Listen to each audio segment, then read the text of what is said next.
ধুরন্ধর তো পাকিস্তানের গল্প, তাহলে কেন কংগ্রেস, বামেরা এবং তাদের ইকোসিস্টেম এত ক্ষেপে?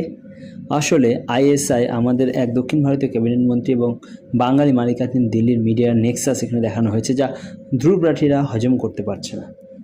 কিভাবে আমাদের মতো 500 এবং 1000 টাকা ছাপানোর যন্ত্র পাকিস্তান পেল? আমাদের এক কেন্দ্রীয় মন্ত্রী ও তার ছেলে এই মেশিন তাদের হাতে তুলে দিয়েছে।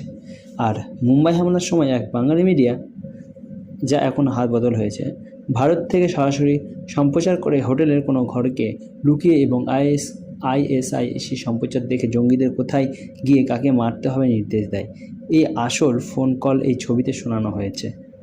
ফ্র্যাঙ্কফুর্ট স্কুল অব সোশিওলজির ছাত্রছাত্রীদের এইভাবে সম্ভবত কোনোদিন উলঙ্গ করা হবে এরা কোনোদিন ভাবেনি, তাই এই বিদ্রোহ।